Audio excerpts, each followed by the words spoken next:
Then I also wanted to point out, as part of that in the shock, just to give a quick explanation, I sort of went out there on foam tires, and one of the first changes I made was to go to, this lowered front camber plate. That made the car like, it definitely turned a lot, but it really actually turned too much off the center. It made it nervous to drive, like there was like a sort of a high-speed S section going onto the straight. It made it hard to drive in there. Not terribly so, but it was, nervous. And then what I wanted to do was have, it was all this off power steering, not enough on power steering. All this off center steering, and it wasn't real smooth. So what I did was, I went to reduced camber in the front. That helped to make the car not so crazy just off center. Then I started with, this is the short black touring car spring set, which is basically the same as the mini car set that they had, the fluorescent colored mini car set. I started with the red on that, and now I've gone to, this is the blue dot spring. It's a black spring, there's a blue dot on it, which is basically the same as the blue fluorescent. What they did was, this made the car steer a little more on power.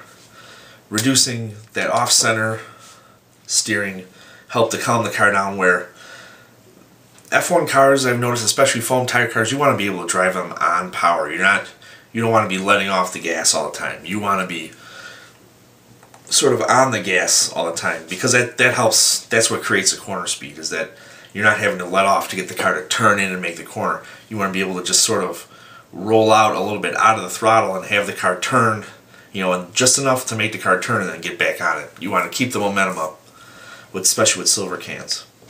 And the other thing I also did was, I did have lead weight right here, right on this area, which that was probably also contributing to some of the twitchiness, having the weight right here over the nose.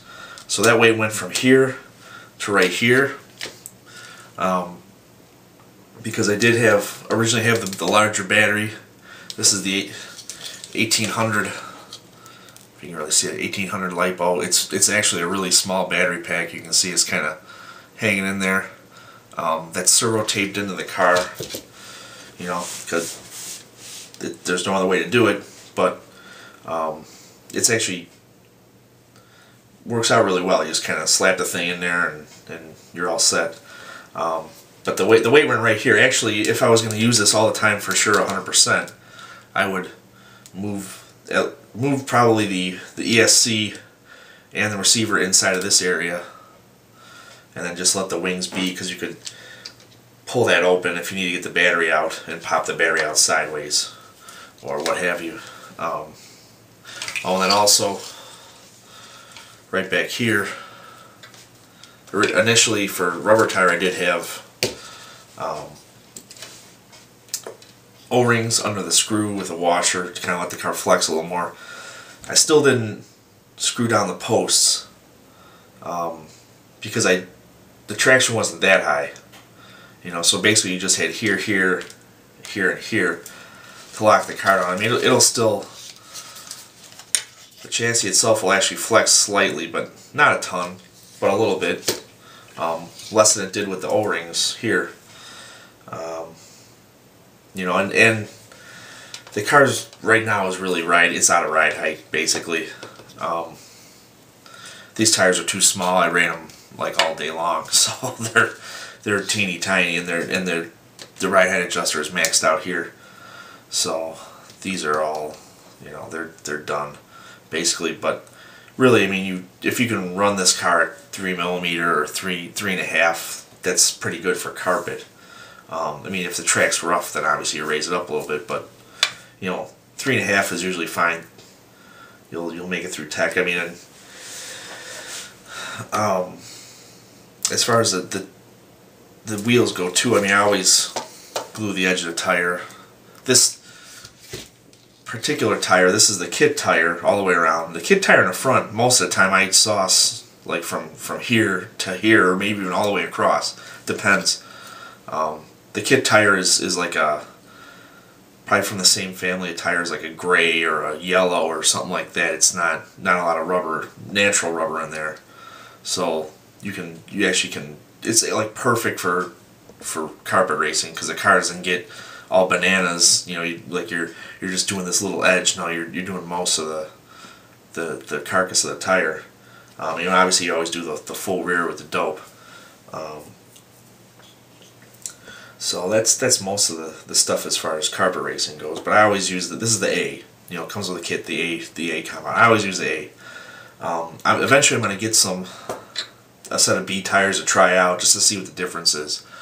But the A tires are totally perfect for 95% of the situations, and they make the car fairly easy to drive. It's not, you know, like with the 103s, most of the time the best tire I found was either for the front, either the HBR medium or the pre-mounted front, both of which are more like a purple type tire, a lot of rubber in them, and they can get, you know, twitchy and pick up traction as the race goes on, and you know, that can be hard to drive. But the synthetic tire is a lot easier to drive in general. You know, in fact they may even start a couple laps a little bit, you know, a little bit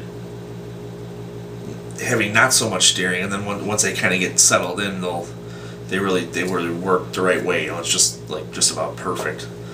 Oh, and one more thing. With this particular setup on here, you'll notice you have your like down stop adjuster basically right here. Because you know, they tell you to put that screw in the washer right here. That I've replaced with a grub screw. I know it's probably kind of hard to see on here, but all is just a grub screw like you'd use, you know, right here, or a grub screw similar to like what goes on a pinion, except, you know, long. I think the ones I have in there are like 8mm or something. But it's nice because you can just sort of set the head of the screw to the height, or you can make it flush with the plastic, you know, depending on whatever you need. So I think that having too much droop, you know, most of the time in pan cars, too much droop can make your car kind of inconsistent. So this has just about, it doesn't have a lot of droop, just a little bit, maybe a you know, millimeter or half a millimeter, just enough that it can kind of ride around like that in its own travel, but not like, you know, you can lift it 3mm off the track or something ridiculous. It's just enough for the springs themselves to weigh the car and kind of, you know, move around a little bit. You can see it moves a little bit, but it's not, you can see you kind of barely pick up and it comes off. So it's maybe a millimeter to a half. But overall, everything's worked well. This servo positioning is still working great as far as I'm concerned. You know, and I really didn't change anything. I even left this is 5,000 weight, I believe, if I remember correctly. 5,000 weight I went to with the rubber tires, and it's alright. So cool. Anything else I need to say on it, I don't know. But